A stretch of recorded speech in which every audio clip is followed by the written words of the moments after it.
Hello, everyone, and welcome to the Happiness Dream with Dr. Dan podcast, where every journey is worth living. My name is Dr. Dan, and I'm your host for today's episode. I'm a bilingual neurolinguistic programming and cognitive behavior psychotherapist specializing in anger management issues, both court-appointed and in private, marriage counseling using the EFT method, dissociative disorders, narcissistic personality disorders, depression, anxiety, dream analysis, and also provide life, business, and retirement coaching support. I provide individual one session in English or in French, and also do group settings. If you need any assistance, reach out to DMB Therapy and Coaching Services at 301-325-1550, and our website can be found at lifecoachdanamzalai.com. Today, I'm very excited to have for our 9th episode of season 21, and the author of 3 books while living with Tourette syndrome, Kristof Morrow. And just like every of my past episode, I will leave it up to the guests to properly introduce themselves, as no one can do a better job. Kristof, the floor is yours.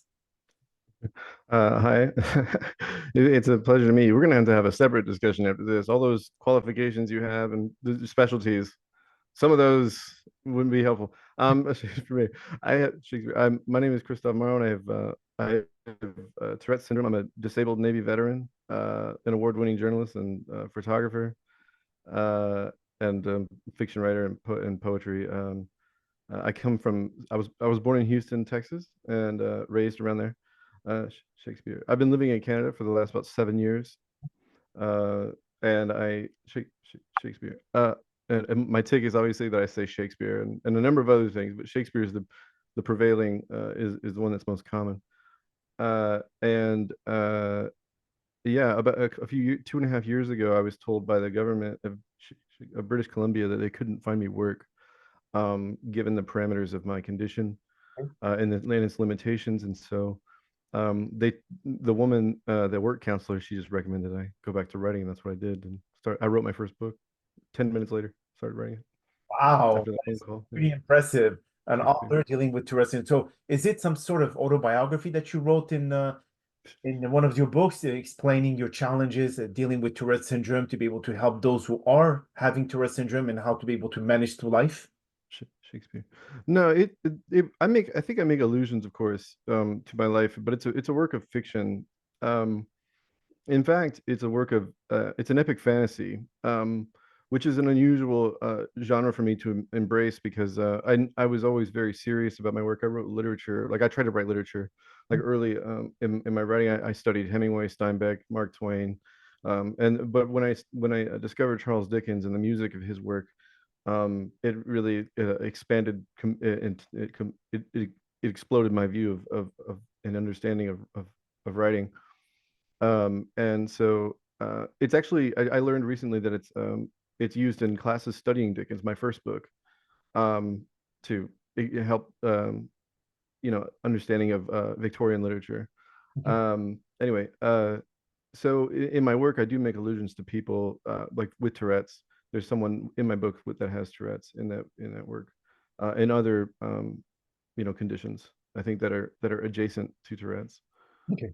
and suffer from similar like symptoms like cerebral palsy, Shakespeare, which is remarkably like I have a tick where I do this, right. My hand sort of seizes up and I hit myself, and it's interesting, Shakespeare. Mhm. Okay.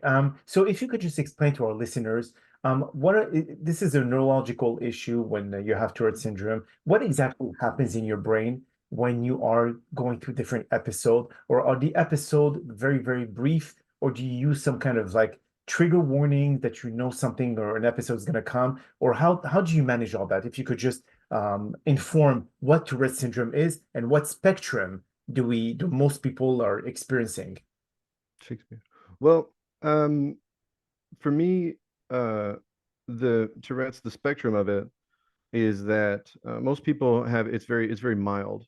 Okay. And I say mild, that's really not a helpful description because it could really profoundly affect your life. Some people have a little grunt, like they cough, and that could, after a while, that starts to affect your throat. Even though it seems so compared to Shakespeare, what I have is where which is quite violent. I injure myself all the time. In fact, my hand is a bit deformed on my right hand because I hit things so often.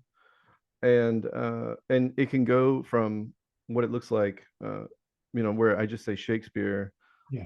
to where I'm punching myself in the face, I'm gouging my eyes out, I slap my ears really hard, I slap my face. I've given myself black eyes, bloody lips. And Tourette's syndrome itself, a syndrome is meant to be a pattern of symptoms. Of course, for the people that don't know, is a pattern of symptoms in which the underlying cause is unknown. And so they don't exactly know what causes Tourette's, and it's also not directly treatable by medication. There's no medication approved to treat Tourette's directly. It's everything's off label. Okay. Um, and it's due in large part to the symptoms that surround Tourette's and that inform its manifest. And these symptoms flirt with each other. So OCD makes my anxiety worse, and my anxiety and my OCD make me depressed. They lead to conditions in life that are untenable, and can destroy my relationships.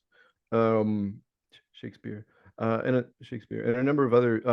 In fact, if you look up on the internet, Tourette's iceberg, it's much like an iceberg in the sense that you see the vocal and motor tics, Mhm. but all of the symptoms beneath are much more prevalent and within, and much more destructive, I think.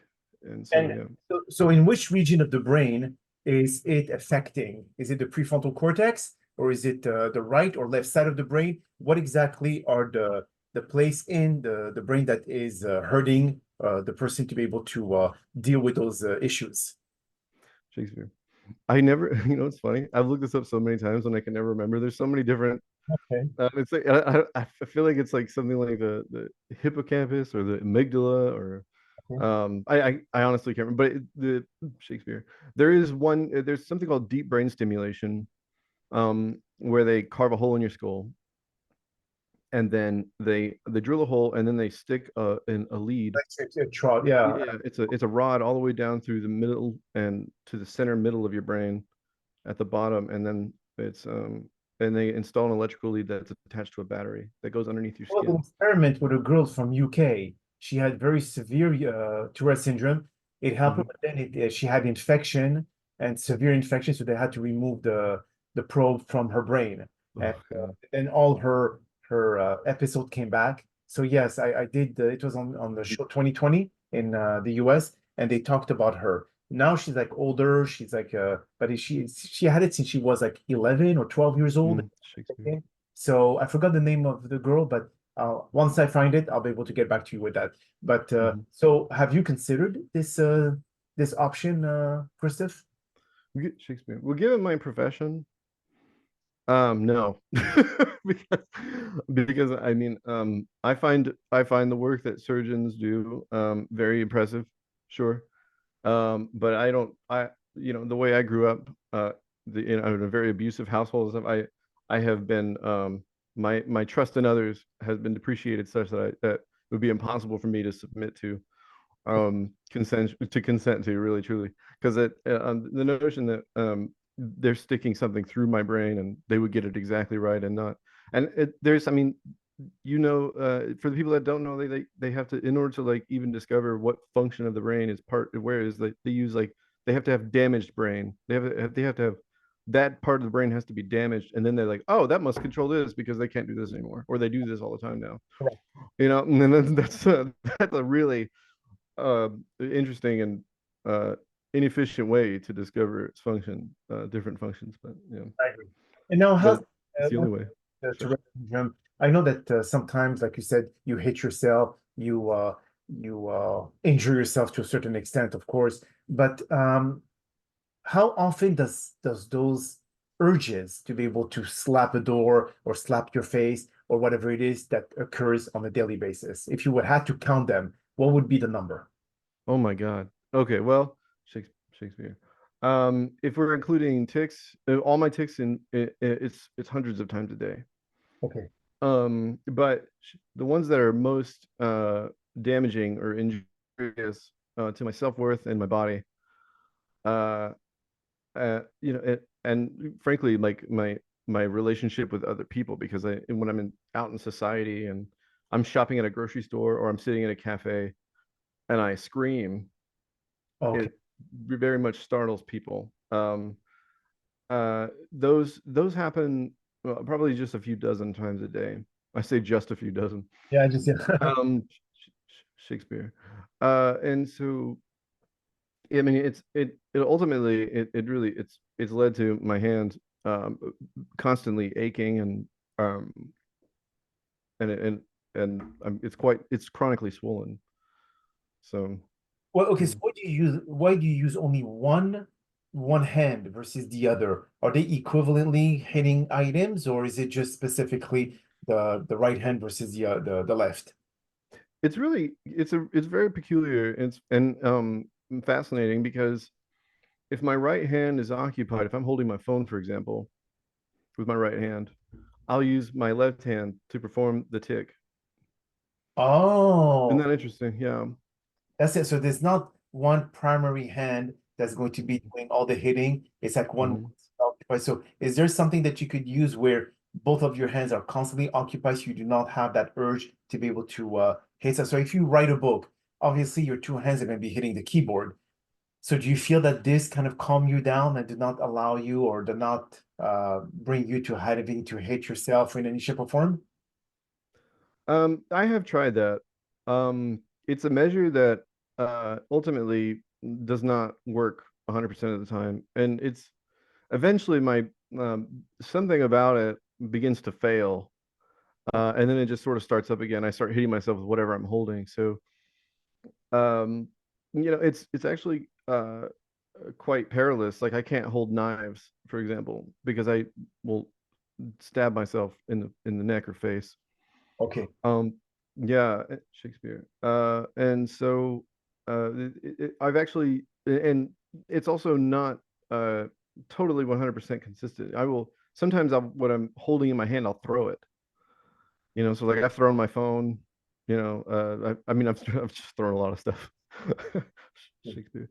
Mm. So in a day-to-day basis, Kristof, I mean, how much of it would you say that you're fully functional if, let's say, you focus more on the task at hand? But if let's say, you take time to relax, is this when the episode or the takes are happening more often?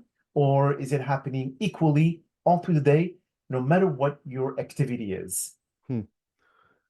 No, it is determined a lot by my environment. Okay. Is and by what I'm occupied by. So Shakespeare. When I'm doing my work, when I'm writing, which I do every day, I write about 1,000 words a day at least. Um, I have them far fewer than I normally do, and that is because I focus so much on my work, and I have a great affection for words, and so uh, I love to parse out and distill the relationships between them, and so like when I'm focusing on something, I generally don't have very many ticks.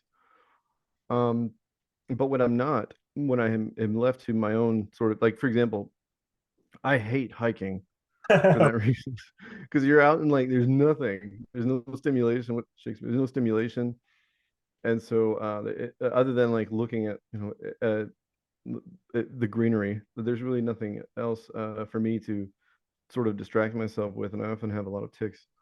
Um, yeah, to give you an example, like if I'm driving, they happen when I'm at a stoplight. You know. Okay. So are you allowed to drive? Mhm. Oh, so but if can a tick make you press the accelerator, just like it doesn't. So is it mostly the upper extremities of your body that you have the tick and on Mhm. the lower? It's Shakespeare. It's never happened where I've had like I've done something like that. I've had to, and uh in any case, I would actually argue it's about as distracting as a sneeze, maybe. Okay. Oh, While I'm, very, very yeah, so it might actually even less than that a little bit. Yeah, and so it's really driving hasn't really been a problem. okay. Um, Okay, yeah. that's good to hear. At least it didn't limit disability. And so when it comes to, like you said, about dealing with people in society, in like around when you go with friends and all that. Do you feel that this has hindered you developing long-term relationship because people are more judgmental about your disability and they say, "Oh, you know what? We do not want to deal because it's embarrassing," or have you kept a good amount of good friends that are, that are immune, or I would say it doesn't bother them kind of thing? I think that most people that I meet and befriend, first I would say that most people are really accepting of it. And I think a lot of it, the currency for that comes from the fact that they're very fascinated. Should, not many people have Tourette's as extreme as I do, and so it's quite apparent, and they just they want to know like how why does it happen? Why does it work like that? Yes. Um, and so, what Shakespeare, most of my problems arise from the fact, like when I'm Shakespeare, when I try to rent a place, if I want to rent like a like somewhere like a room in someone's house, or or like like to live amongst other people, um, as I do, it's like that's they don't know me, so that's an issue for them. I'm like, oh, I have Tourette's, and they're like, wait, so you're gonna be screaming, so you're gonna have this and that, and so they don't know, and so they're really ambivalent about allowing me to live with them, which is not that's discrimination, but Oh yeah, in real estate, yeah, yes, absolutely. and and like and so Shakespeare, when I often try to hide it, and I've even had to I've told uh, I've told people that I had a disability, but I wouldn't specify which one. And sometimes these landlords would actually ask me like, "Oh, what's your disability?" And I'm like, you can't not allowed to ask that." Yeah, and so most of my problems in that sense arise when there's some kind of money involved. Yes, Mm. yes, absolutely.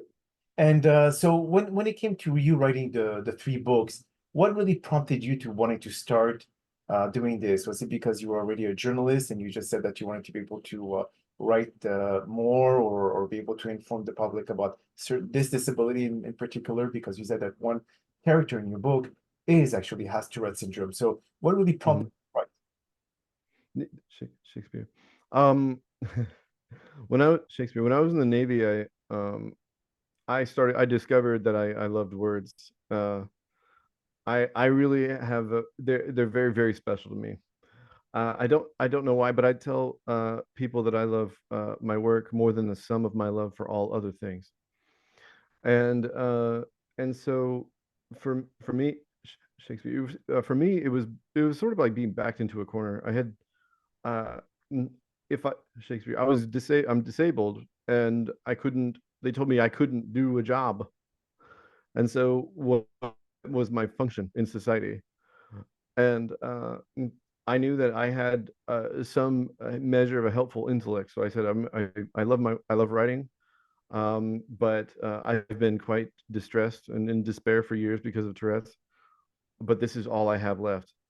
So I started to I just decided, okay, I'm just going to do something. I started writing them, and I started writing 10 minutes later, but after the phone call, and so for me, it was about discovering that purpose and making it realized, and uh, it has. Mm, it really has. I Well, went viral last year on TikTok, and sold like 1,300 books, which is really a modest figure, but for someone that had zero, yes. you know, Well, that's really impressive. The thing is, you never let your disability control or dictate who you are, Kristof. So kudos to you for doing. I mean, I know some people who do not have any disability, and ask them to write one word in a book, it's possible. You wrote three of them, so yeah. congrats. I know what it takes to write. I mean, I wrote 10 of them. I know how much it takes. The Wow. discipline that it takes, the amount of energy, the sacrifice. Mm, That's what I found because while everyone is just enjoying their evening or weekends, where was I? In front of a computer writing. hmm And hmm so that takes time away from family, away from loved one. So obviously, there's definitely a lot of sacrifice to consider. But you know what? You made it happen. So again, congratulations, Kristof, because this is something that you have to be proud of. And sometimes we always have this kind of tendency where we finish an accomplishment in our life. We never really take the time to really appreciate it. And the two words that comes out of our mouth after we finish something, we ask ourselves, what's next? What's next? What else? Yeah, What, what's next? what's Yeah. and are taking the time to say, you know what, tap yourself on your shoulder or on your back to say, hey, I've done something that maybe 93% of the population of 7.8 billion people living on Earth do not do. Okay. Yeah. I get their work published, Mhm. share their life with other people, etc. So again, congratulations to you, my friend. And then adding your disability to the mix, but you still made it happen. This is quite a feat. Shakespeare. Well, Shakespeare. I really appreciate that. I actually, it's funny because Shakespeare. I just finished my second novel. The three books that I've written. One is a kid's book that I did for fun. That I was actually just meant to be a gift for at Christmas for my neighbor's son, grandson, and he's a cute kid. And it's called Liam Earns a Friend.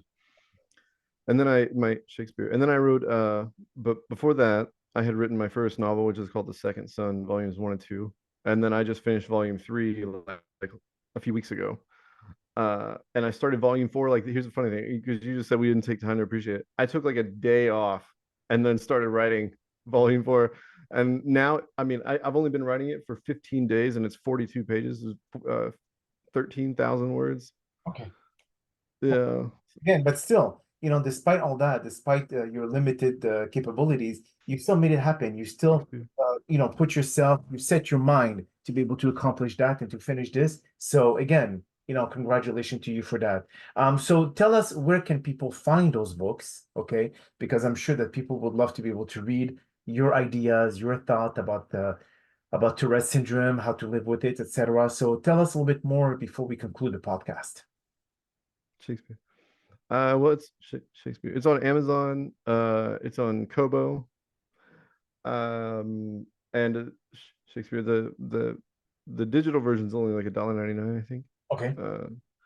Uh, yeah, and I have a website. It's kristofmorrow.com, Okay. which has like links to all my like social media and stuff, and where I talk about Tourette's and other things Okay. uh relevant to me. Now, I noticed that you say the word Shakespeare very often. Is that a word to be able to calm down an episode that may come and that may kind of like get worse, or is the word specifically Shakespeare brings down the effect of the Tourette? Mm.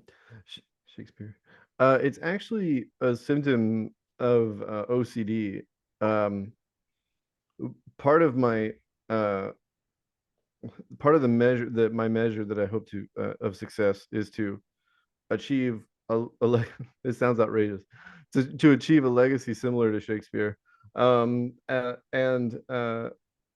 Yeah, so for me, it's Shakespeare. It began as me sort of always contemplating that and giving it considerable thought to uh, to do that, and so it's one of those things where when I start to think of a certain topic or subject, um, word, it becomes a tick. It's Oh, happened with words that are less that are not as flattering, um, and are unhelpful in building relationships with people because they're considered like hate crimes if you were to say yeah. that sort of thing. Shakespeare, and so yeah, so Shakespeare is just it's a manifestation of that. Okay. And do you have any last word that you want to share to our listeners about your condition and how to be able to overcome it? If that could be done, of course. Hmm. I think that you have to concede that you won't overcome it completely, Okay. uh, because that's a chase that never ends. And so I think it's important to accept uh, when you are limited, and that there are going to be growing pains when Yeah. you develop a disability, and to understand like where those will manifest and where you can improve and what you can then do to make it better. Beautiful, beautiful. Well, Kristof, that is all the time that we have for today's podcast. I really appreciate you taking the time out of your busy schedule to join us. And thank you again for participating and inspiring our many listeners with your incredible story. Now, we hope that you've all enjoyed today's episode. I'm also very excited about the many upcoming guests that we have scheduled for season 21 of the Happiness Journey podcast, filled with inspirational stories, just like the one that you listened today. Now, here are some concluding words of wisdom. To everyone facing Tourette syndrome, your resilience shines brighter than any challenges out there. Embrace your uniqueness. Great it is your strength. Your journey inspires courage and unity in others. Surround yourself with love and support, knowing you're never alone. Each step forward is a triumph worth celebrating.